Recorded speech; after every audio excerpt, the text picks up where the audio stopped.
Welcome to my humble little office. My name is R. Keith Andrews. I am a spiritual guide and paranormal adept. The journey continues today on February 17th, 2022 at approximately 9:13 a.m. PST. Well, I'm looking at the world today going, where did things go wrong? Okay, now we don't really have to understand where things went wrong, but it's a curiosity thing on my part. Because it takes a long time to get a world to where it is.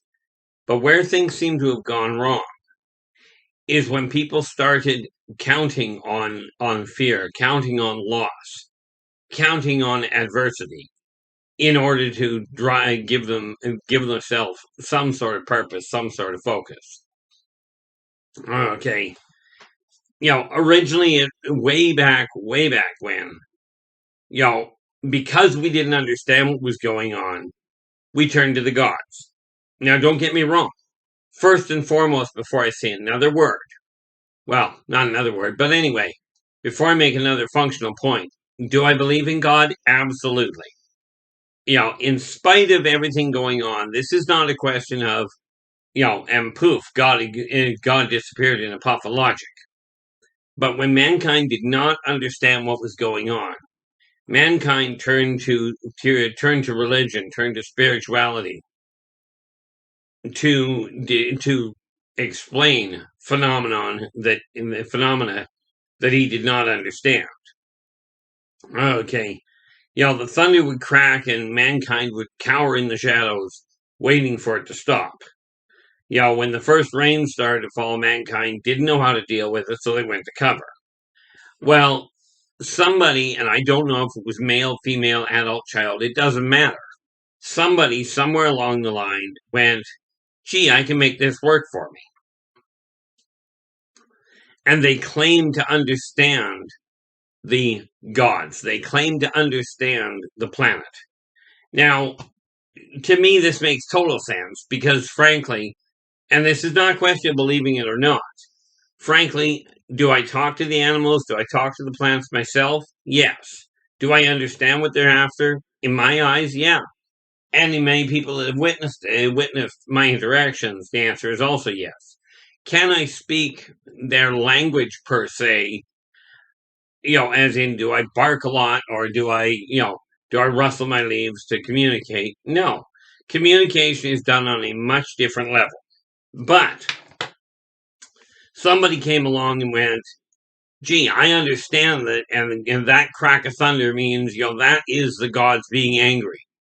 So you must give me X number of dollars to make the gods happy, or you must kill the firstborn of every one of your herd to make that god happy, so that he doesn't wipe you out. Well, let me tell you something about God. First and foremost, he's not about to wipe you out because you didn't kill your firstborn son or your firstborn cow. Okay, it's not going to happen. When you think about it, if he created everything, he created it before you came along. But mankind came up with this brilliant idea of, if I claim to understand it, then I can build my own wealth.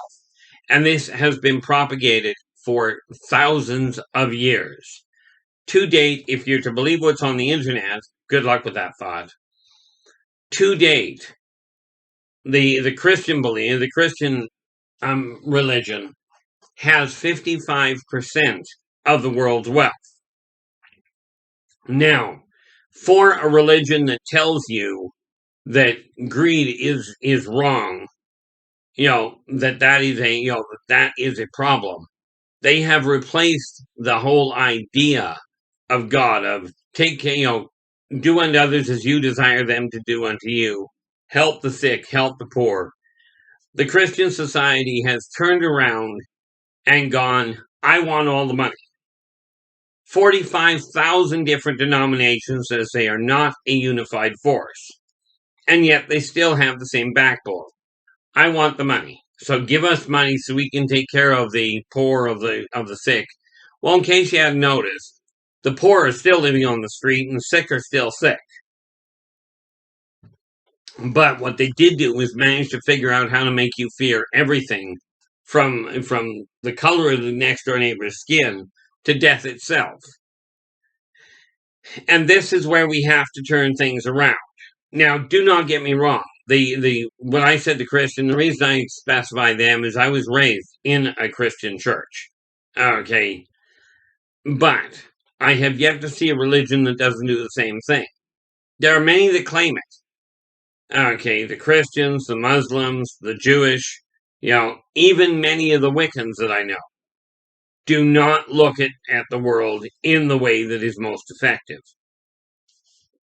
The idea of helping each other, of taking care of the weak and taking care of the weak, the ill, or the weak, the elderly, and the poor, has been replaced by fill my pocketbooks. Fill my pockets with as much gold, as much stuff as I can get away with. Now, I returned to this world for one very simple reason: to pass on a simple message. My primary goal is to pass on this message. And that is that working together, we can make this a better world for virtually everybody. But it is going to take your assistance. Now, I'm not suggesting that you get rid of your material stuff. In case you hadn't noticed, I got a fair chunk of it. Is it valuable to me? Certainly. Is it valuable? No. Okay, the most valuable thing in this place, monetarily speaking, happens to be this computer setup I work on. But people have been taught for centuries to fear everything, including death. Now, myself, having died multiple times this lifetime, and no, I'm not about to try and prove it. Okay, I don't fear death. I've got a lot of things I don't desire to experience in the way of death, like I'd just as soon not get shot, stabbed, that sort of thing. So I'll keep it that way if I can get away with it. But death itself is not a big concern to me. Pain, that's another problem. Okay, and there are some people that have phenomenal pain thresholds. I'm not one of them. But we were taught how to fear, how to do exactly what you're told and not question. Now, you know this because you can see this one clear as a bell if you look at your education system. Now, I don't know what your take on the education system is, but I'll tell you my personal one. They have failed miserably. They are putting people out and they are graduating people with high marks and no education. Okay. So will I say they're doing it right? Absolutely not. The one thing they are doing in the educational system is they provide people with a place to gather where you can learn to deal with people you don't desire to deal with. You're sort of forced into that situation. Now, my method of dealing with that problem is simple. I became reclusive. But we have to realize that in order to make things work, in order to turn this world around and make it go in the right direction, in a more effective direction for virtually everybody, we literally have to start working together. You desire to drop the crime rate in your neighborhood. That's the easy part. Get to know your neighbors.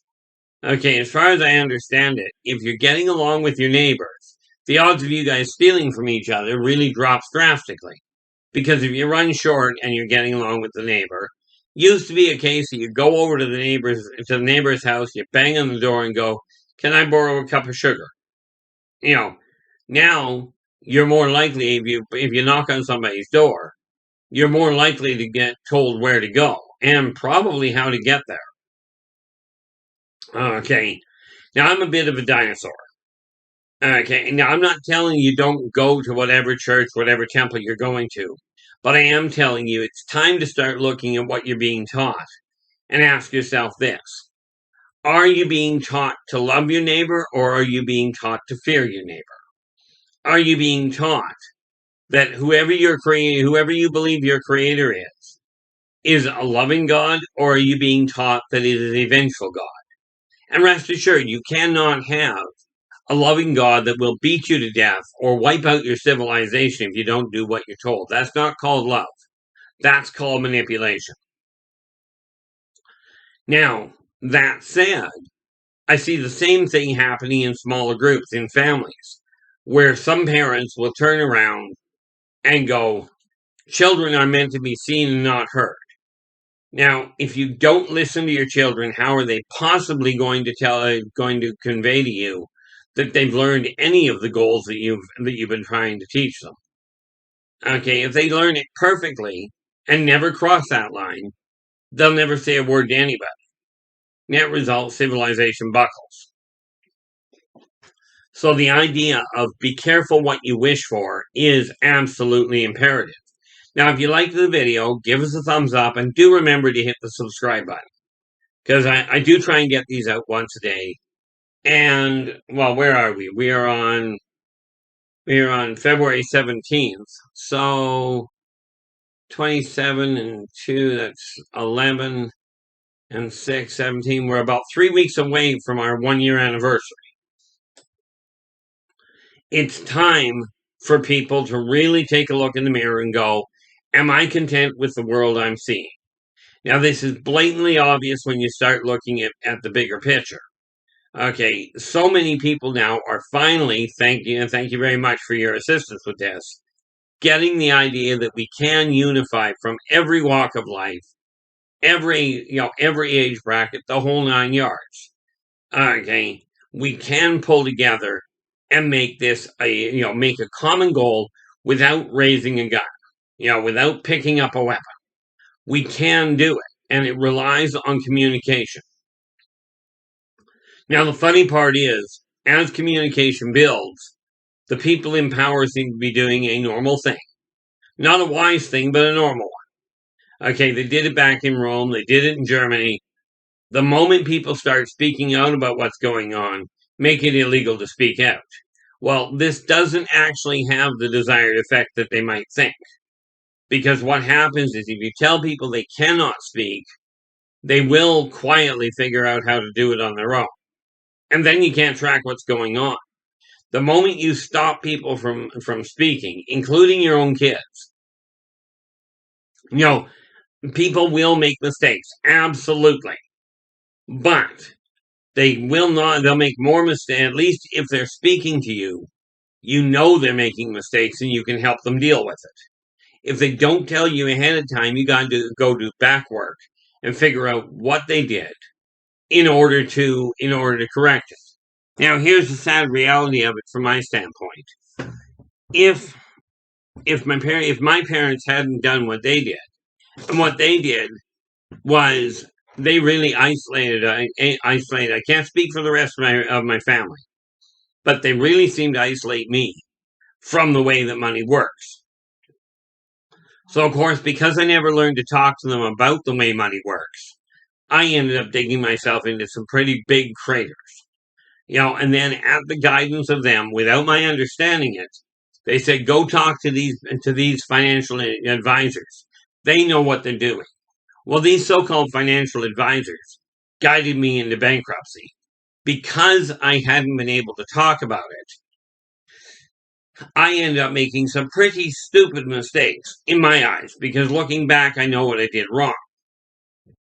Okay, but the moment you start telling people they cannot voice their opinion, okay, now understanding their opinion, you still have to have guidelines that you follow, that you lay out.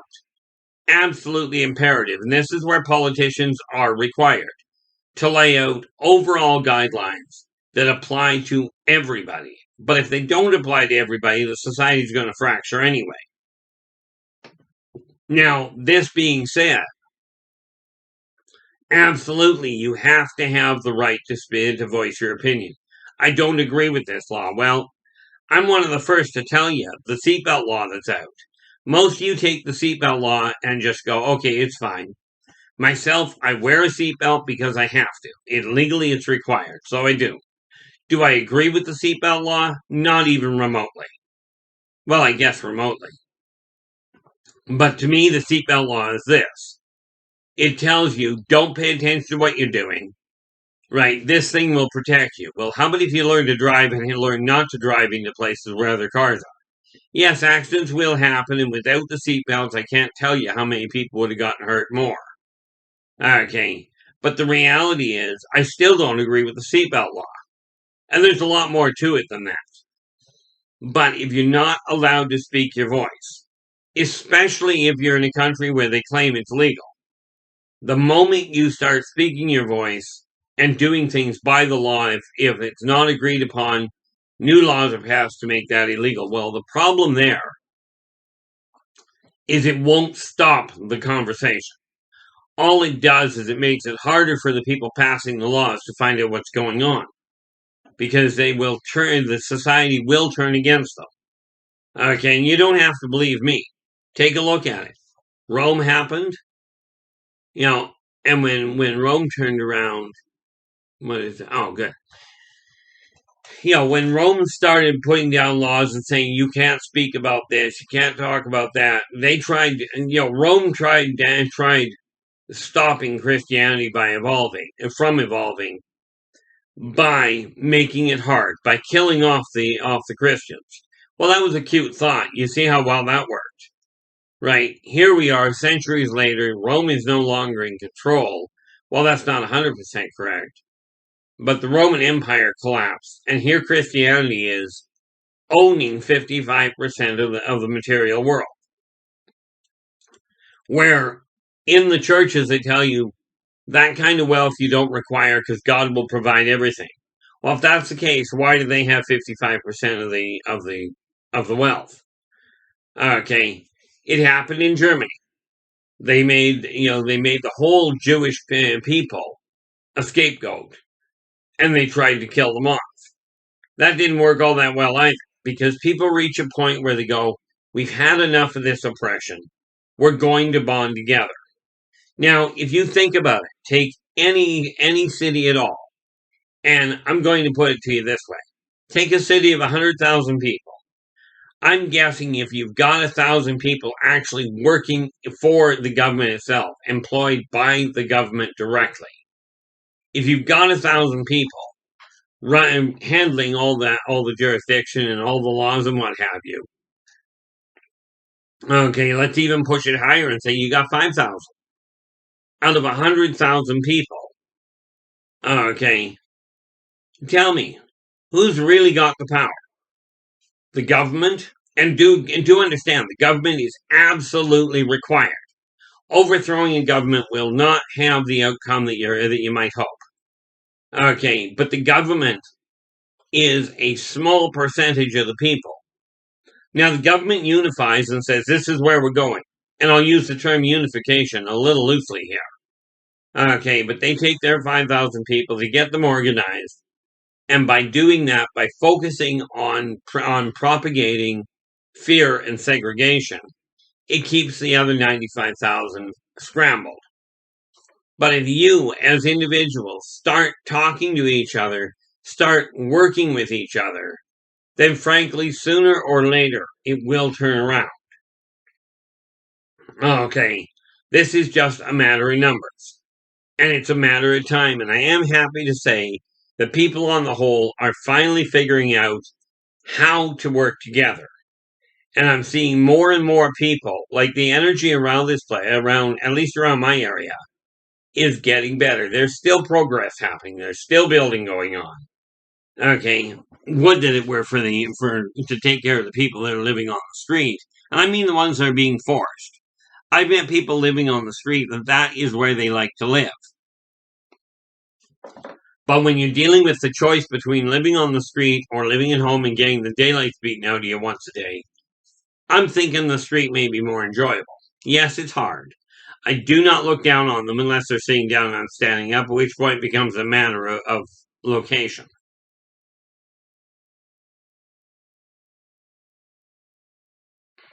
But the reality is we have to learn to talk to each other, to communicate about what we're content with.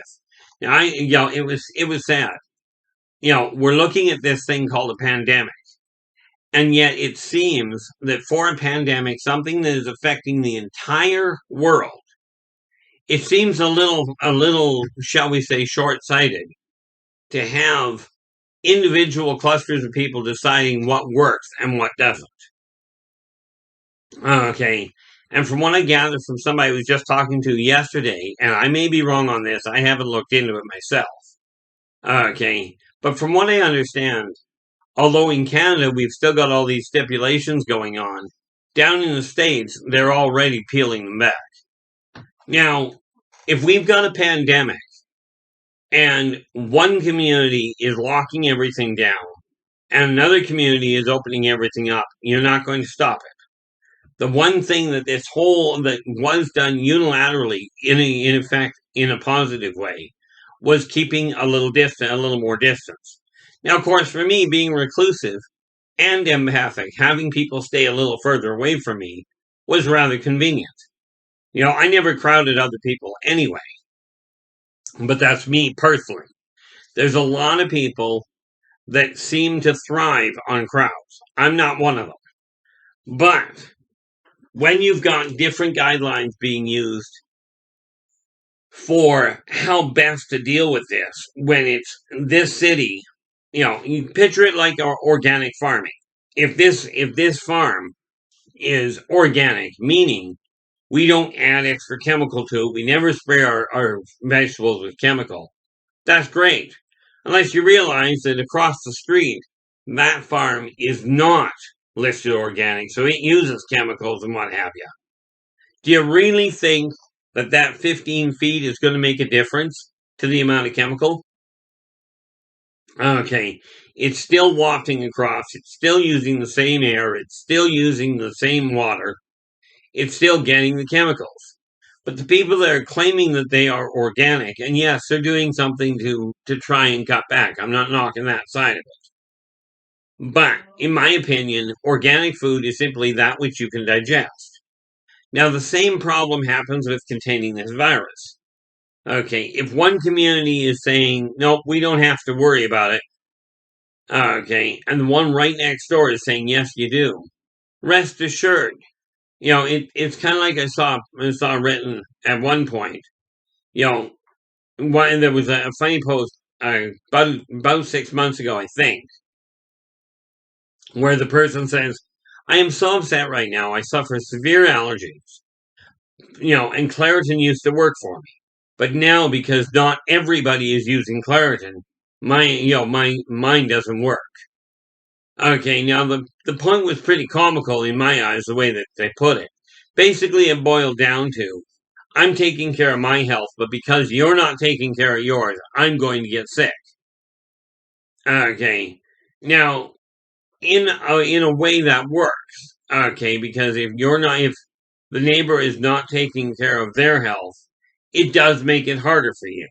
Kind of like trying to clear out a cesspool on your end. You're trying to bail the cesspool out, and somebody else is pouring garbage in the other end. Okay, you're going to have a heck of a time getting cleared until they stop pouring it in. But what I am seeing is people are making more of an effort to get people to work together, to help each other when they see somebody in trouble. Okay, I'm seeing more postings of this, more things being reported. Okay, now, this is what I mean by we have to work together. Because working together, we can make this a better world for virtually everybody. The neat part about it is we talk about world unity. And yet, that world unity is like, yeah, we'll get along as soon as you agree with everything I say. I'm not asking you to agree with everything I say. I'm actually directly telling you, question everything I say. See if it fits with what you're saying and with what you're believing. This is a live recording, by the way, so I'm not going back to clear up all the stumbles. That's just me. If you ever meet me in person, you'll find I talk the same way.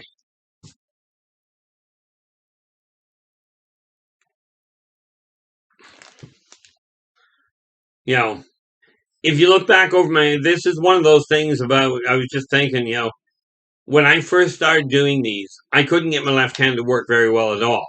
I'd try and reach over and it'd be like this, and then I'd slowly get a hold of it. Now, I can grab my coffee and pick it up without a big problem. So it really is time for me to start working at getting my my left-hand writing back. Typing is starting to come along. These things take time. Changing the direction society is running in is going to take time. But again, working together, we can make this a better world for virtually everybody. But it's going to take your effort.